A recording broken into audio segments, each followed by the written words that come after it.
Hi, everyone, and welcome to the Beyond the Lines podcast, where we are just seeking to love beyond the lines that we have drawn in the sand, where we say we can't listen to someone's perspective whom we disagree with. We want to do something better. We want to love beyond those lines. My name is Jonathan Miller, and I'm one of your designated listeners for this podcast because I don't know anything, and I'm just really excited to be able to learn more from so many different people and perspectives.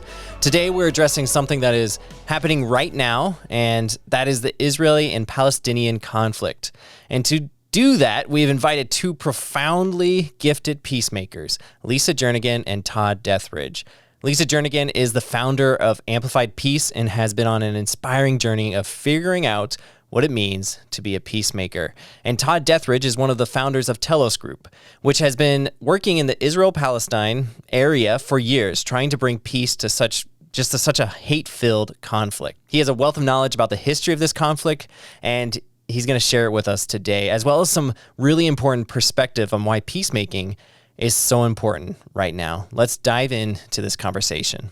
Well, thank you so much for joining me, Todd, and joining us here at Beyond the Lines podcast. We're really excited to be able to talk about some of these things and just get more perspective. Something that Pastor Cal at Central here talked about just this weekend was that we are all about like both sides of the conflict, but it's so complex. There's so much going on, and I think most of us don't understand that. It's so easy to generalize and just put people in, they must be exactly like this or it must be like that. But and just in Israel, there's so many different groups of people. And so my first question about what's going on is, like, as we're hearing about this, are there only like two groups that are acting out? Is it more complicated than that? Can you share a little bit about that? Like, is it just Israel versus Palestine? Is it, what's actually happening right now? Yeah, that's a great question. A lot to unpack, but thanks for having me on to talk about these things. Yeah. I mean, they're definitely more than two groups and two people, but, at its core, this is a modern conflict going back decades, not centuries, but one that's been going on for a long time. And you basically have the complexity of two sort of national groups, Israelis and Palestinians, and a lot of diversity within each of those, but who each have their own unique connections to and claims to the sort of same piece of real estate in some ways. And then you have three religious groups who have much older, longer, also historic connections to the place, Jews, Christians, and Muslims. And so you layer all that into a very complicated story. And if you're going to understand what's really going on, then you have to spend some time kind of learning about all of the different people who are there and who have connections there. And if you're really going to understand what's going on, you also have to appreciate the fact that people who don't live there have deep connections there, feel care about it, and are involved in it, including us as Americans. So there's a lot that you have to kind of put on the table, and before you can get to any kind of simplicity. And then we can at some point get to talk about what's going on exactly right now and sort of who's fighting and what's going on the ground right now. But there's a whole backstory there that has to be understood. The last thing I'll say, though, is that there was a Supreme Court justice in the United States back in the early 20th century who, I'm paraphrasing, but he said something like, simplicity on this side of complexity is not worth very much at all, but simplicity on the other side of complexity is of great value. It's not that you can't get to some simplicity, some understanding of things, but you have to be willing to go through the complexity first. And that's what we as humans, and I think particularly as Americans, often want to avoid. We just want to know who are the good guys, who are the bad guys, give me the facts and move on. Yeah. And of course, most of the human story is not so neat and clean that we can easily just sort of sort things in that way. We have to be willing to go through the hard stuff and the complexity to get to some simple understanding. It's so interesting, Todd, because as you know, we've worked together and we traveled together, and you and Cal and myself. And in the early days, Cal and I had taken a couple of trips and led a couple of groups to the Holy Land, and didn't realize that we were basically hearing one narrative and one side. And we, when somebody had kind of shared with us, there's people on the other side of the wall that you see. There's another narrative, and we were kind of oblivious to that. And even like, well, I'm sure there is, but this is what we're this is what we've been told. And a lot of times we're told things and we don't question. We just go, that must be truth. And we just absorb it. And I think a lot of the information, what has informed us as believers with the Holy Land, with Israel, has come from a lot of our theology that we attribute a lot of times that it's always been. And then when you start realizing, well, it's kind of a modern theology, just 100 or so years old, and then you start opening your mind and your heart to going, what if? Is there more to the story than I've been taught, than I've been aware? And that's what's so beautiful is when I first got exposed to Telos and went to your very first conference and heard about these Telos trips, and you were taking people over to Israel and to Palestine and spending time with both. And many times we've been hurt, we've been taught Israel, good guys, Palestinians, bad guys, terrorists. And instead of looking at the human element and going, these are two people groups who both call this land, the Holy Land, home and have their roots. And these are people just like you and me that just want to raise their family and flourish with their family, with their culture, with their traditions. And so I just know that you have opened up a lot to us to be able to see people, all people. And that's a significant part of this. Like you talk about the people groups, but to see all the people through a human lens. That's so important, Lisa. Yes. I mean, there's a great TED Talk, if any of the listeners want to Google it, on the danger of a single story by an African speaker and novelist named Chimamanda Adichie. And it really gets to the point of the importance of not just sort of living in one story, but understanding multiple stories. And that's a little frightening to some of us. I understand that it brings up these fears that maybe we're suggesting that truth is all relative and that sort of thing, and we're abandoning some kind of notions of absolute truth and that sort of thing. And in reality, that's not true. But it's suggesting the idea that my story might actually be augmented and better understood when I stand it up and next to another story that's very different from mine. And I use an example often just out of the Israel Palestine context in my own story as an American who's has family in this country for many generations. My earliest ancestors were English colonists who came here in the early 1700s to Culpeper County, Virginia. And so my own kind of American story is very impacted by that. And yet there were Africans who came to Culpeper County, Virginia the same year my ancestors came, under very different, more brutal and enslaved circumstances. And their descendants today have their own American story that could sound completely different than mine, which will both sound different than someone whose ancestors or more recently, or someone who is an immigrant themselves today. And yet we all have an American story. And if you really want to understand the story of America, you can't just take my story. My story is the one that gets most of the airtime, but you also have to understand the other stories. And that's how you get to the larger story of what America is. And that's really important. Well, it's the same when you get involved in the Middle East. You have to understand that there are different stories, and there's one that you may have heard more than others, that may be more on your radar screen, that you've been more exposed to. And it's not that it's untrue, but it's actually something that you need to also hold in tension with other stories that don't reconcile, that sound very different, and yet the truth of that comes together. And the quote I love to use that helps to explain this comes from a physicist, actually, someone in the world of science, a guy named Niels Bohr, who said that the opposite of a fact is a falsehood, but the opposite of one profound truth may well be another profound truth. And so you hold these truths in tension, and in all of that, then you have enough humility to understand that there is a larger story even still, that somehow maybe I can begin to better understand when I hold those things together. Well, it's so true because, so much of is our understanding and our posturing as we enter into this narrative, or any narrative for that fact. Are we posturing ourselves coming in as an expert? And I know with Telos, with Amplify Peace, we both are big on how do we listen to understand. Yeah. So how do we entering these narratives in the posturing of a listener, but also a learner, being curious to go, is there more to the story? What is the story behind the story? And I think that what you do personally, and Greg and Telos, you're masters at understanding this narrative with Israel Palestine, and exposing and letting us meet beautiful people from both sides, like you said, who have two completely different narratives, but are both beautiful, and we hold both. That's right. That's right. I mean, just being able to appreciate the fact that being curious, asking questions, learning to listen, to understand is not a weakness. It's not like there's no danger to you in that. It actually opens you up to new ways of seeing the world, new ways of understanding people.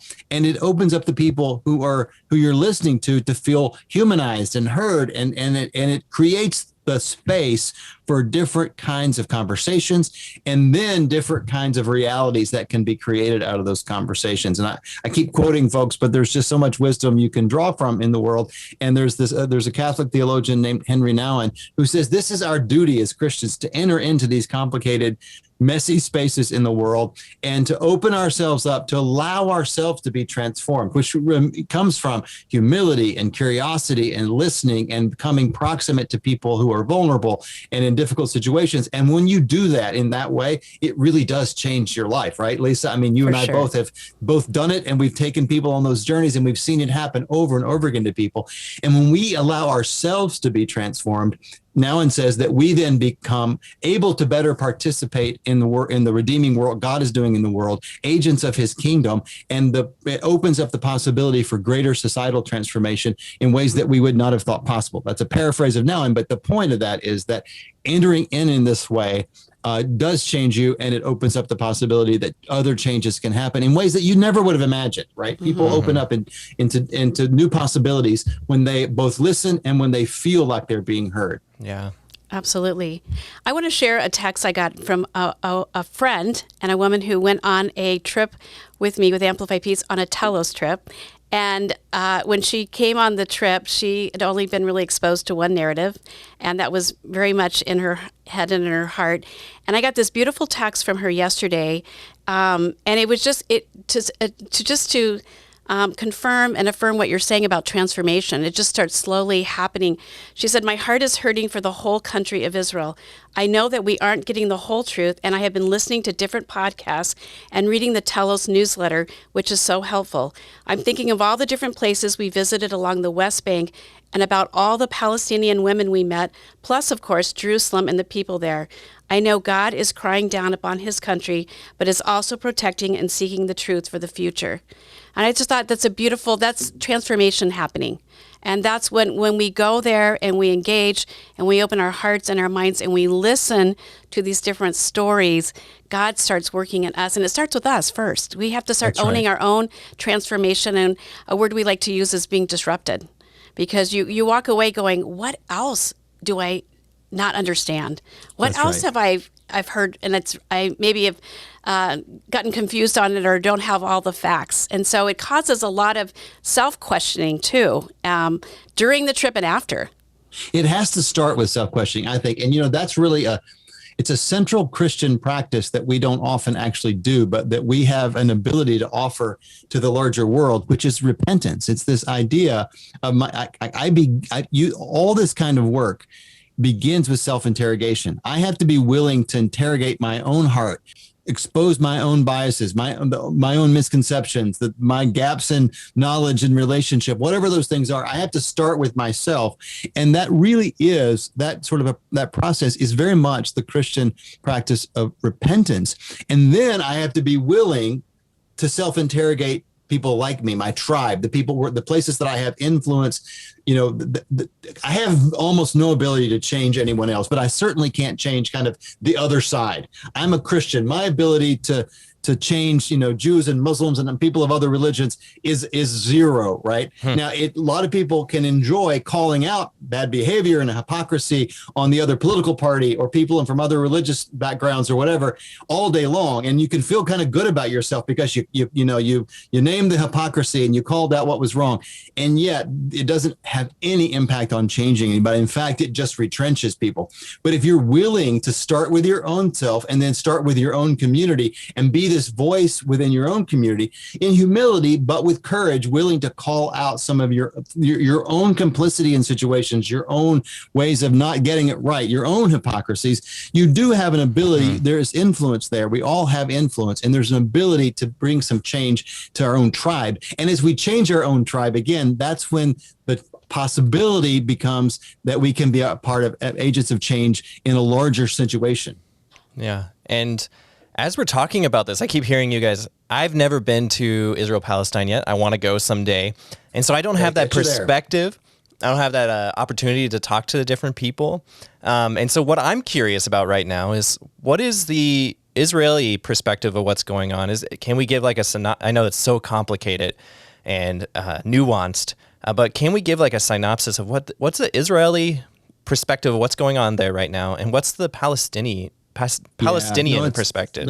Boy, that's such a good question, and it's so hard because there's not just one Israeli perspective or one Palestinian perspective. There are many, but to be almost unfair, I'll try to simplify and give you kind of a normative way Israelis see this. So, of course, the state of Israel was founded in 1948, and there's obviously a long Jewish connection to this land going back, to Abraham and to the time of King David and so forth. And then there are many centuries in which Jews mostly lived in diaspora, had been forced out of the land by the Romans, and in significant numbers did not live in the land, but had always, retain their connection to it and come back beginning in the late 1800s as a part of this movement called Zionism, with this idea of building a Jewish homeland or a Jewish state back in this biblical land, which at the time was a province of the Ottoman Empire called Palestine.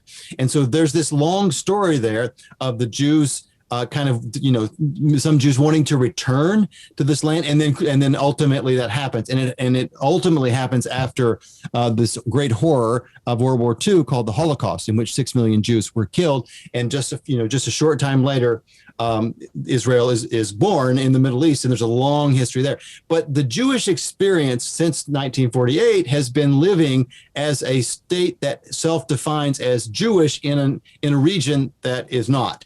And that there is, Israel was born out of a war. They had to fight a sort of war for independence with neighboring countries, and even with the Palestinians who lived in the land when the Zionists came. And so there's this sort of long history that you have to kind of understand, which is also connected to a long Jewish experience particularly of anti-Semitic violence in Europe that for centuries that preceded the birth of the state of Israel. And so when you see what's going on right now, and as we're having this conversation, there's a period of particular violence happening between a movement called Hamas that controls the Gaza Strip internally, firing rockets into Israel, and Israel engaging in a massive military response to that, and destroying lots of buildings and killing people in the Gaza Strip. So now we have 10 Israeli fatalities in this war so far, and it's going on for about 10 days now, and we have over 200 Palestinians who've died, and it's a great tragedy. But Israelis see this as sort of this, this sort of perpetual exercise of violence against Jewish populations and against the Jewish presence in the land, and they see their obligation often is just to be strong and to hold out against that and to defeat the terrorists and that are perpetrating violence against Jews and that sort of thing. And so that's a pretty normal way for Israelis to kind of see what's going on. It's a tragic movie they've seen before, is the way I think many would describe it. Palestinians have their own deep and historic connections to this land. And going back, generations and millennia, you have a Christian community in Palestine that goes back really to the first church, to the first, the New Testament church, and they are the current manifestations of a long historic Christian presence in the land. You have a Muslim population that goes back to the earliest days of Islam, the very first generation after the Prophet Muhammad, and so there's a large Muslim population that has been in the land ever since, and this community was basically living in the land when the the Zionists came in the late 1800s and early 1900s, and ultimately, when the state of Israel was created, they were displaced. And about the vast majority of Palestinian Arabs living in what became Israel became refugees. Almost all of them, actually, in 1948 and 1949. And this is what Palestinians call their Nakba, their great catastrophe. But for many Palestinians, that displacement that happened in 1948 and 1949 has been ongoing ever since, because what really precipitated the current situation this violence that we're seeing right now, if you go back 2 or 3 weeks ago, you see that there's a neighborhood in the Arab neighborhood of East Jerusalem, in which some radical Israeli extremist groups were trying to expel, and have been for some time now, some Palestinian families from their homes. We could talk a lot more about that whole story. But what was happening is that there was this attempt to expel these Palestinians from their homes. It caused massive protests. Those protests were sort of responded to very aggressively by Israeli police. Ultimately, those protests made their way all the way to the Al-Aqsa Mosque compound, which is the same place where the Jewish temple stood in the first and second temple periods. And those protests were, violently put down as well. And then Jerusalem was very much erupting over this idea of displacement of Palestinians, which again, Palestinians see as their kind of ongoing displacement, their ongoing Nakba that goes back to the beginnings of the state of Israel. And then you had this terrorist group in the Gaza Strip, Hamas, that began to fire rockets into Israel in their own way to kind of assert themselves into this battle that was going on. And then the gloves are off, and here we are. And there are many people who've died, and there is massive destruction that's happened in the Gaza Strip in particular.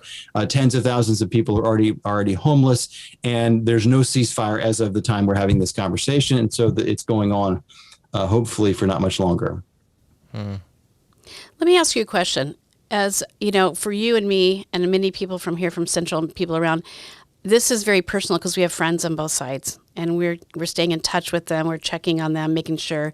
So it's not like this country over there. It's like these are our friends that when they hurt, we're hurting, we're praying for them.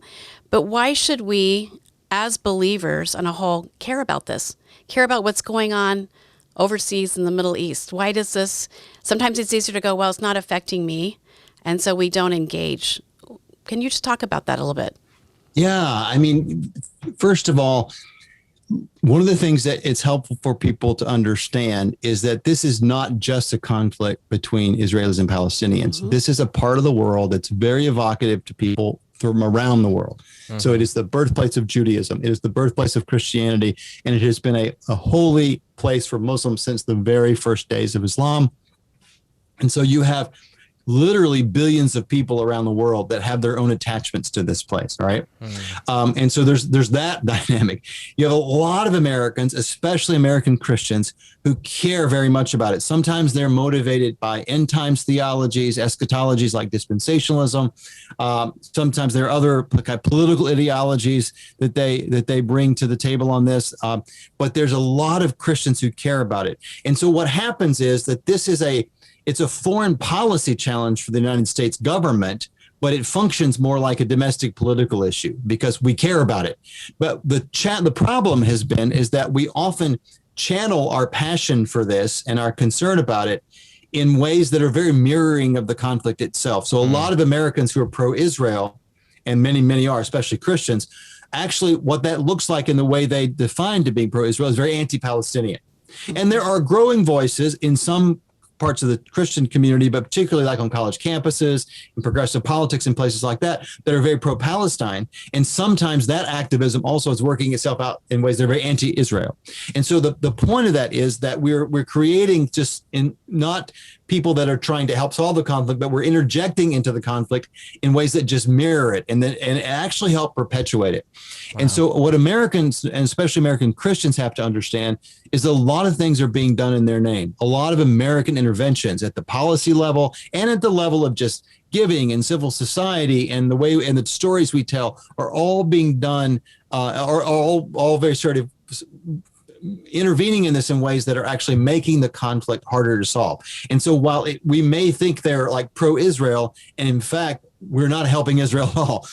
If you want to help Israel, if you think of yourself as pro-Israel, then do the things that help Israel find a solution to this conflict. That's the thing that will allow Israel to live in peace and security and flourishing over time, is to work for the peace and security and flourishing of Palestinians. And if you're pro-Palestine, do things that will allow for the peace and flourishing of Israelis, because it can't be a zero-sum game. They're nearly equal in number, Jews and Arabs, in the same small piece of real estate. They either have to figure out a way to live there together, or the opposite of that is a horror. And what we have now is just a real power imbalance. You have one group that has rights and privileges, and the other doesn't enjoy, and that controls the other. And so this asymmetry, this imbalance in the relationship is not sustainable over a long haul, but it's part of it's the central part of what the conflict remains to be about today, and working for ways that allow for everyone to have the equal access to security and freedom and dignity. That's the work that we think is the most important to do. We call that mutual flourishing. The idea that I can't have anything I want for myself and my children and my family and my tribe and people like me that I won't actively work for my neighbor.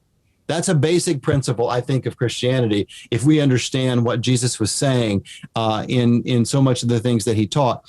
And so I'm not just talking about allowing it for actually being willing to work for the things for my neighbor that I want for myself. Because when I do that, I am stitching back together the fabric of the shalom of God, the shalom of the first chapter of Genesis, where God created the world and men and women were meant to live in right relationship with him and each other and the created natural world, and flourishing and justice and peace, and all that gets shattered in the fall. But Jesus came to stitch that back together. That's the kingdom of God, to bring back into wholeness and restoration, shalom, where we all are living in right relationship and flourishing. And as ambassadors of reconciliation, as Paul calls us, we're invited to participate in that work, stitching that back together, being willing to work for the things for our neighbor that we want for ourselves. And Jesus said our neighbor actually even can be our enemy, and we have to love our enemies too. So this gets really hard and really complicated. But if you really want to take Jesus seriously, you have to think about these things and what does it look like to live them out, even in complicated situations like this, and what is our role in it as Christians. Well, and it's one thing, living out what it looks like to be a peacemaker. What you talked about is ushering in the shalom of God. And peacemaker really is an identity, because, blessed are the peacemakers, for they shall be called the children of God. And if we truly say Jesus is our Lord, is our Father, and we are his children, we are called to live in that identity as peacemakers, as reconcilers, and to engage in the messy, complicated, and seeing all human beings. And we're so quick, our culture, our society has taught us to, like we've talked about, put things in two camps. It's either right or wrong, in or out. And what if we did away with that binary thinking and just hold it, there's a third way, a way of peace, and a way to honor all people and go, yeah, there's right and there's wrong on both sides. It's complicated, but we honor, I love the term too, mutual flourishing. What do I want for my neighbor? And that's such a good question. Do I really want for my neighbor or my enemy neighbor what I would want for myself? That is a really hard question to answer, but I think that's a really good starting place too, if we really want to follow the heart of Jesus. I totally agree. I mean, Jesus said, love God and love neighbor. Those are the top two, and everything that we do has to filter through that. So whatever our theologies are about the end times or covenant or social justice, or what our political ideologies are, progressive or conservative, all of that, you can hold different opinions on all of that. I honestly believe Christians you can be a Democrat or Republican, you can you can be amillennial or postmillennial or premillennial or some other thing on eschatology. You have all these different kinds of views, but every one of those has to be filtered through what Jesus said about, does it work itself out in ways that are demonstrating I love God and I love my neighbor, and even if my neighbor is an enemy. And if it doesn't work itself out in that way, then somehow we're doing it wrong. We've got to figure out how to do it differently, because we have too often allowed our own Christian faith to be weaponized against people who are vulnerable. And it's true in issues here in America at times, and it's certainly been true in the Middle East. Something profound you just said a little bit ago is that when people are, say, pro-Israel, that actually means anti-Palestinian. And I'm just mulling that over, and it's made me realize, like, that's how we handle most of our issues as a culture, and probably as other cultures do as well. But like, I'm a Democrat, therefore I have to be anti-Republican, or I'm a Republican, therefore I have to be an anti-Democrat. Is that how we have to live? I don't think so, but it's how a lot of us are currently living. Like, if I'm this, that means I have to be so against that. Right.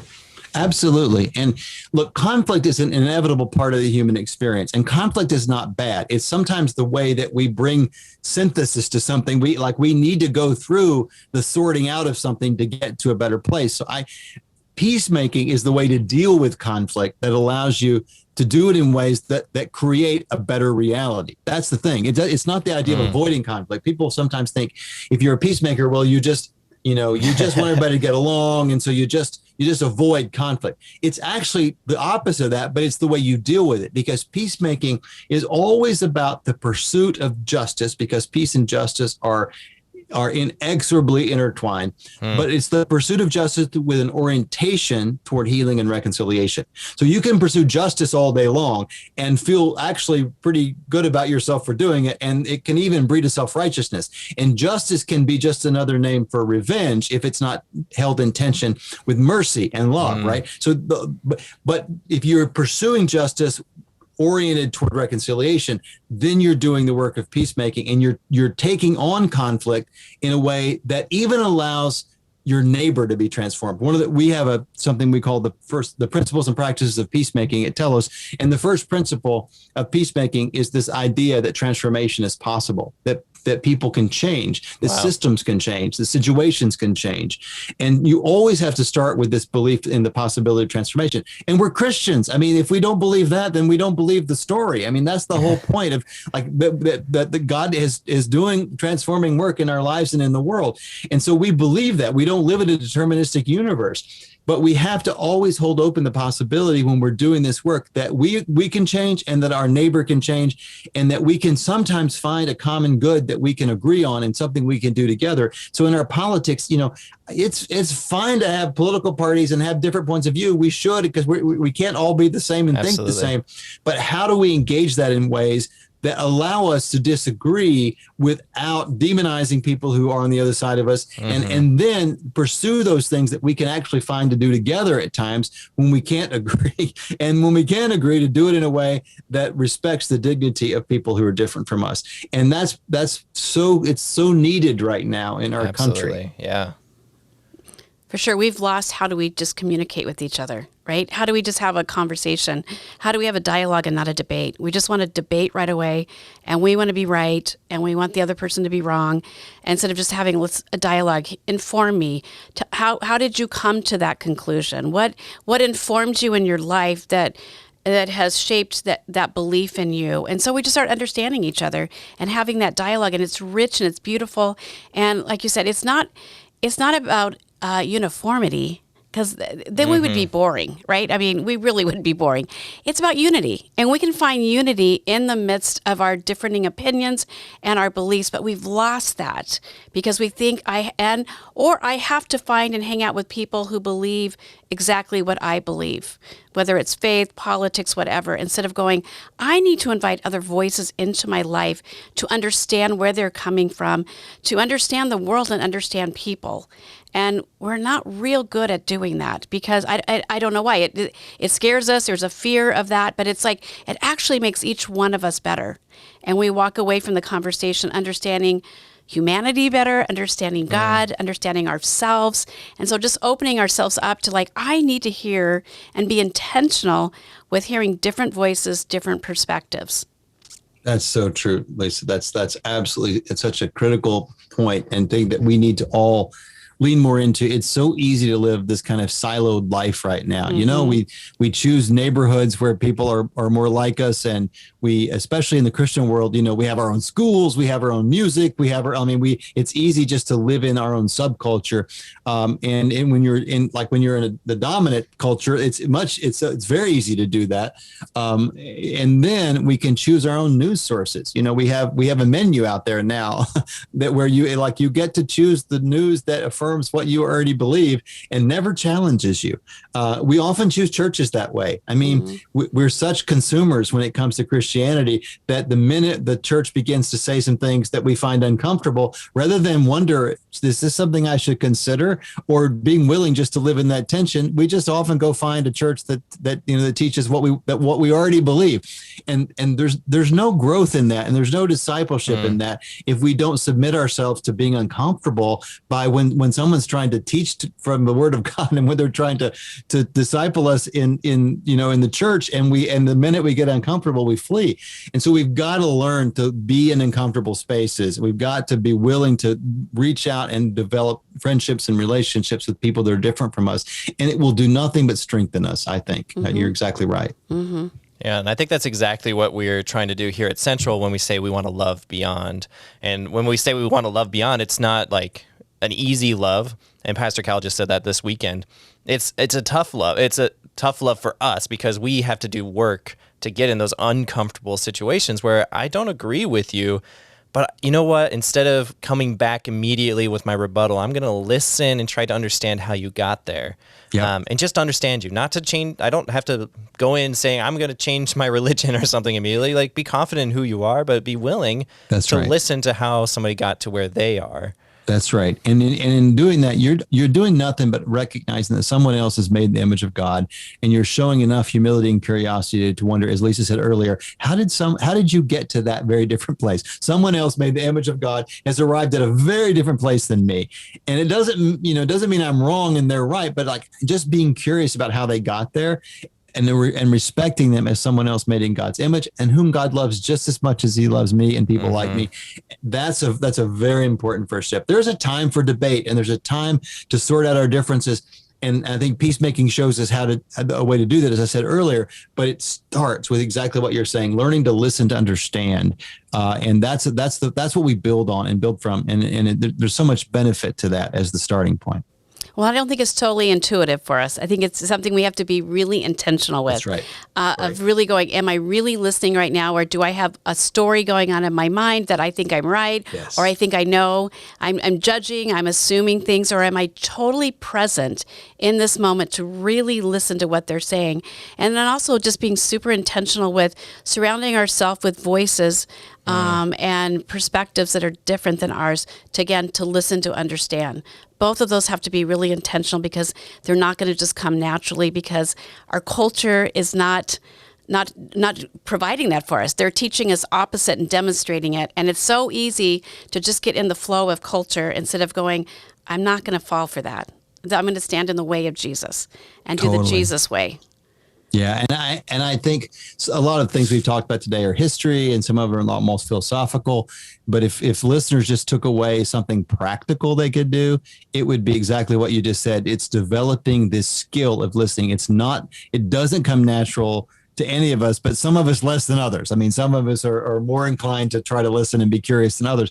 But if we could commit ourselves to really practicing this and thinking of it as a skill that I actually have to work on, and have to spend time every day, and have to spend time in my relationship with my spouse or my children or my neighbors or my coworkers or somebody in my family. And I have to actually, instead of formulating all the reasons why they're wrong and not even letting them finish before I jump in and give them my rebuttal, actually just listening and taking it on its own terms. This is hard stuff. I'm not saying it's easy, but I am saying that if you practice it enough, it becomes at least something that you can teach yourself to try to do. And you can often get new insights. You can lower the temperature in the room. You can make someone feel heard and humanized, which creates new opportunities. You can strengthen your argument. You might even change your mind. And that's not the worst thing in the world either. And you may not resolve anything, but you may get to a more humanizing place where you can find a way to deal with your differences in ways that don't, rob somebody of their humanity. Mm. That's great. And I was going to ask that. I was like, what is that one thing we need to take away from today that people who are now interested, maybe they weren't before interested in peacemaking? And that's it. That's the one thing to start it off, is just start practicing listening to somebody and it's so hard to stop yourself from that rebuttal or formulating the response, because that's just what we do. But to practice that, and it's a workout, and that muscle gets stronger as you keep doing it. You're not going to be perfect the first time you do it, but the more you do it, the better it gets, and the more people feel heard, the more they're actually willing to listen to your perspective as well. That's exactly right. And from that, then we've been talking about that in very interpersonal ways, but it's also true when we started off this whole conversation talking about what's happening in Israel Palestine right now, and at Telos, we've been working on this for many years, but the current situation that's happening right now, a few weeks ago, we began to talk on our weekly podcast and on our other communications that some things are happening right now in Jerusalem that are very, very dangerous. And we began to highlight them and talk about them. And I mean, not that we have any brilliance on this. Anybody who has sort of paid attention for a long time knew that things were happening in a way that didn't necessarily inevitably lead to what we're seeing now, but had the potential to take us there. And that's what happened. But then suddenly, it gets on the front page of the newspapers, and CNN and all, different news channels begin to kind of cover the rocket fire and all that. But we have to listen to kind of understand, while we're condemning the rocket fire and the violence that's happening right now, both in Gaza and in Israel, we also have to try to put this in context and understand, how did we get here? Because if we're going to find ways to get out of it, we have to be willing to ask the hard questions about what led to this. That does not mean that you're condoning things that you think are wrong. We should always condemn violence in all its forms. Violence does not yield peace, and so you have to be willing to do that and hold in tension the idea that I can at the same time condemn violence and ask questions about what precipitated this, what are the conditions that created this, what could have been done differently, what issues could have been addressed and have to be addressed on the other side of this, so that it doesn't happen again and again and again. So well said. I think that's so important. Just that thought of what got us here, right? What led to this? Not like, okay, we're here and we respond to that, but let's go deeper into, again, the story behind the story. So I so appreciate that, because that's the things we need to be, again, leading in with curiosity to learn more and to understand more. Right. That's right. Mm-hmm. We just appreciate you so much. And, when we were talking about, who can speak into this, there's nobody better than what, you and Greg and what Telos is doing especially with Israel and Palestine, and understanding it, and just the hours, the years, and your expertise and what you bring. So just thank you for speaking into us and giving some clarity on a very complicated and tough subject matter, one that a lot of times people don't want to talk about because it creates that polarization, even just having a conversation about it. So just informing, what are some of the facts? We don't even know the facts sometimes, and we just assume, and we start just perpetuating things that aren't true. And so just starting to understand facts and people and perspectives is just so helpful in all of this. It is. Well, you know how much I love both you and Cal, and Central has a big place in my heart. I've been there many times, and I've taken many Central groups and to Israel and Palestine, and I love being in any kind of conversation I can have with any of you. So thank you very much for inviting me in today. It's been great talking to both of you. Yeah, you've been such a great mentor for us personally, Cal and I, in the church, and so thank you. Yeah. Thank you so much for joining us today for this podcast. We are excited here at Beyond the Lines to have such incredible people to learn from on the podcast. If this podcast has at all been helpful for your own journey, please consider sharing it with a friend who also might find it helpful. We record here at Central Christian Church in Arizona, and if you ever want to learn more about our church and why we are loving beyond and why we're learning that, you can visit us at centralaz.com and find out all about us, as well as you can visit us if you're in the Phoenix Valley area. And with that, all of us here at Beyond the Lines podcast hope that you start going out and loving beyond your lines.